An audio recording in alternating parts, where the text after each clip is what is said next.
Bonjour, ici Dorothée Alexandre. On est présentement sur le site du Festival Nuit d'Afrique, journée de clôture.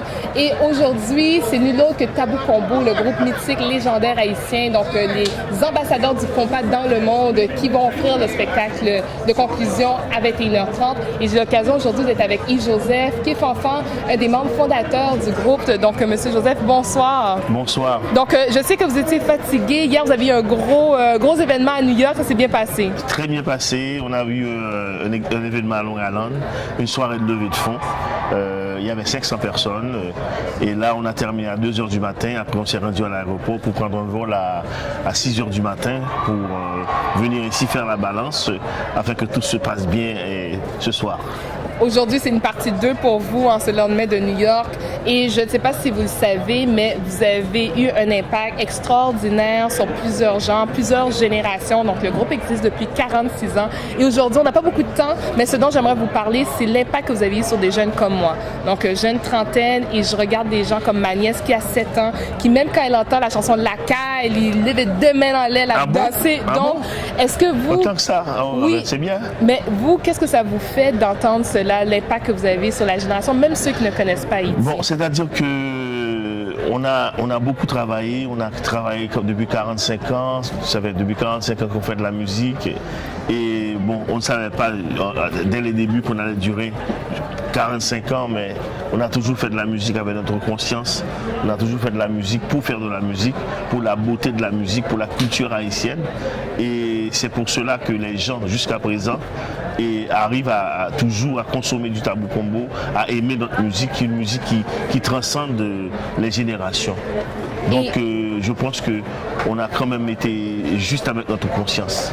Et justement, dans vos débuts, parce que vous étiez des jeunes hommes, qu'est-ce qui a donné justement l'essence de ce groupe-là? Qu'est-ce qui a été la motivation première de Tabou Combo? Bon, c'était juste une influence. Dans les débuts, dans les années 60, il y avait une révolution musicale à travers le monde, à travers les Beatles, les Rolling Stones et tous les jeunes de l'époque et faisaient du Stone, faisaient du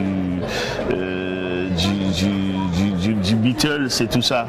Donc en Haïti, cette musique nous est arrivée à partir des jeunes rockers français comme Johnny Hallyday, des Dick Rivers, et qu'on écoutait leur musique à la radio en Haïti. Donc on a été influencé par ça. Et à partir de ça, dans tous les quartiers d'Haïti, se formaient des groupes à l'image de ces groupes-là, à l'image des groupes de rock de France. Donc c'est pour cela que Tabou Combo, dans les débuts, on faisait du James Brown, on faisait Elvis Presley, on faisait la musique rock, quoi, jusqu'à ce qu'on redevienne à notre source pour faire de la musique haïtienne.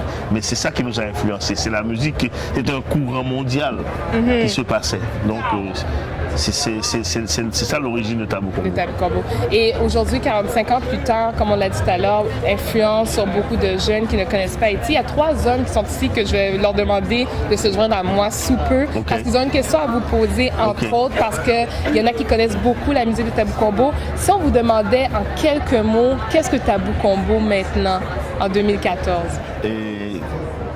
Tabou Combo en 2014, Tabou Combo 45 ans après, c'est, d'après tout le monde, c'est le groupe mythique de la Caraïbe. Tabou Combo, c'est un groupe de jeunes, d'anciens jeunes qui ont investi toute leur jeunesse pour une musique dans laquelle ils ont cru et qui maintenant sont en train de récolter le fruit de leur travail par le respect qu'on nous porte, par les honneurs qu'on nous donne justement avant de venir ici. On a été reçu à la mairie de Montréal où on a signé le livre d'or de la mairie. Donc je pense que Tabou Combo, c'est un groupe qui est en train de récolter le fruit de son travail.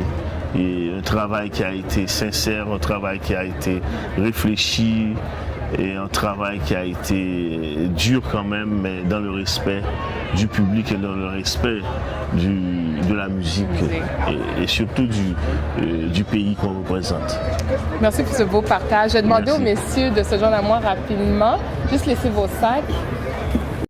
d'entrée de jeu à cette entrevue. Vous avez une influence sur beaucoup de générations, comme moi qui ai connu Haïti seulement en décembre 2013 et j'y suis retournée en mai. Et là, je vous présente 3 personnes. On a Arsène ici, on a Monsieur V, on a Cédric. Et dans l'ordre, lui, il connaît Tabou Combo, il connaît les musiques, il connaît certaines chansons. Lui, c'est l'encyclopédie Tabou Combo. Et lui, il ne connaît pas Tabou Combo. Voilà un homme qui travaille. Donc, je sais que certains avaient des questions à vous poser parce que j'ai lancé ce sondage sur Facebook qui voulait vous rencontrer. Donc, on va commencer avec Cédric.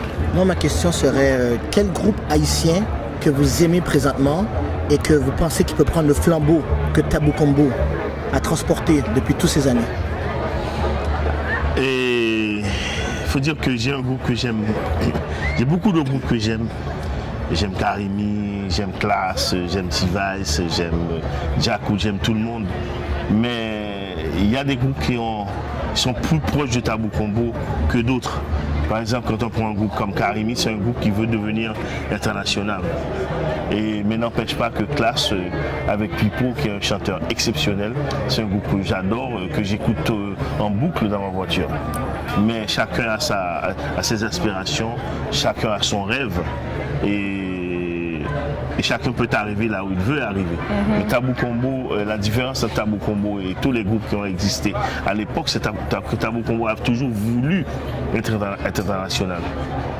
J'ai une phrase que je répète toujours, c'est très facile de faire manger du fromage à un Français, mais il faut le faire manger du riz collé à pois, c'est ça la différence, parce qu'on a toujours voulu introduire notre musique dans un milieu étranger et je pense que dans un certain sens on l'a accompli, bon pas à 100%, mais on a quand même fait un grand tube en France, on a été au Japon, on a voyagé à travers le monde en jouant de la musique haïtienne, donc en partie on a réussi et je compte sur les groupes qui veulent poursuivre ce chemin-là, de continuer le travail après le Tabou Combo. On va poursuivre avec M. V, merci.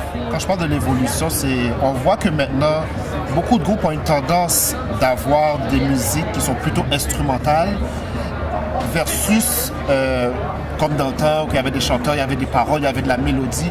Qu'est-ce que vous pensez de cette direction que le compas prend? Vous savez que la direction que prend le compas, ça dépend des compositeurs, des auteurs, des musiciens et ce qui se passe à travers le monde. Et je pense qu'il y a beaucoup de choses à dire et je vous joins dans cette lignée, c'est qu'il y a beaucoup de problèmes dans le monde qu'on peut décrire, il y a beaucoup de choses à dire et malheureusement il y a certains musiciens qui s'amusent à parler de choses qui sont très populaires et très superficielles, mais on a beaucoup de choses à dire dans ce monde et je pense que on peut quand même faire de la musique commerciale, mais sans pour autant négliger l'aspect social, les aspects sociaux qui peuvent, parce que nous, en tant qu'Haïtiens, on a besoin d'éduquer notre peuple, le peuple a besoin de messagers comme nous.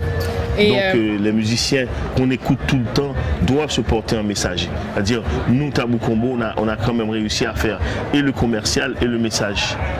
Donc on n'est pas un groupe engagé, mais on est quand même, des fois on décrit des problèmes qui sont flagrants dans la société. On doit conclure cette entrevue, donc je ne sais pas si Arsène a une question ou sinon je peux demander, il ne connaît pas Haïti.